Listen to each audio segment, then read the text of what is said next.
Elang betina adalah ibu teladan yang mengurus anak-anak mereka dengan cinta. Sebelum bertelur, sang induk menyiapkan sarang di bukit-bukit tinggi, sedang di bawahnya terbentang jurang yang sangat terjal. Rangka sarangnya terbuat dari ranting keras dan duri tajam yang dilapisi rumput halus dan cabutan bulu-bulu dada sang induk agar sarangnya menjadi nyaman. Setelah dierami beberapa lama, telur menetas dan muncullah anak elang kecil yang masih belum tumbuh bulu-bulunya. Saat anak elang lapar, paruhnya akan ditengadahkan ke atas, lalu sang ibu memasukkan makanan hasil buruannya ke mulut anaknya, sehingga anak elang pun mulai tumbuh semakin besar. Kala angin kencang berhembus, sang ibu merentangkan sayapnya menutupi sarang untuk memberi perlindungan. Suatu saat, anak elang kaget. Makanan dari ibunya tiba-tiba dihentikan. Perangai sang ibu jadi berubah, kejam, sehingga sang anak jadi bingung. Kenapa ibu jadi seperti ini?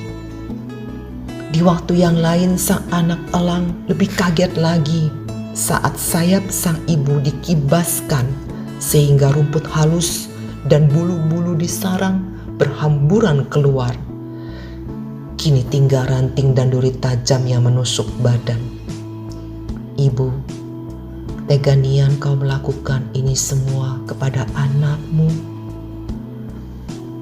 Anak elang semakin kaget lagi sewaktu ia diusir dari sarang dengan didorong keluar sehingga jatuh terjun melayang.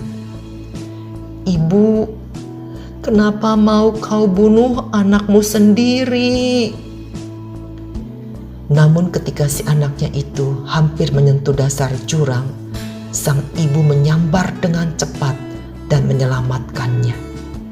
Demikianlah dilakukan berkali-kali. Sang induk mengangkat anaknya naik, lalu dari atas menjatuhkannya kembali.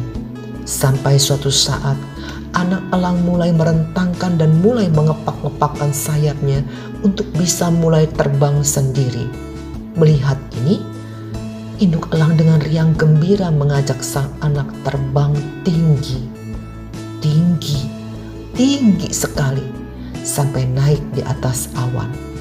Raja Wali muda mulai belajar berburu mangsa binatang yang jadi makanannya. Setelah semua itu berlalu, barulah anak-anak elang sadar bahwa induknya selama ini sedang mengajarkan tentang kerasnya kehidupan ini. Bagaikan Raja Wali, setiap kita sebagai orang tua harusnya melakukan hal seperti itu, merawat anak dengan cinta, tetapi ada saatnya harus tega membiarkan anaknya survive agar anaknya kelak bisa menjadi dewasa dan mandiri. Ibrani 12 ayat 10-12 berkata, sebab mereka mendidik kita dalam waktu yang pendek, sesuai dengan apa yang mereka anggap baik. Tetapi Dia menghajar kita untuk kebaikan kita, supaya kita beroleh bagian dalam kekudusannya. Memang tiap-tiap ganjaran pada waktu ia diberikan tidaklah mendatangkan sukacita, melainkan duka cita.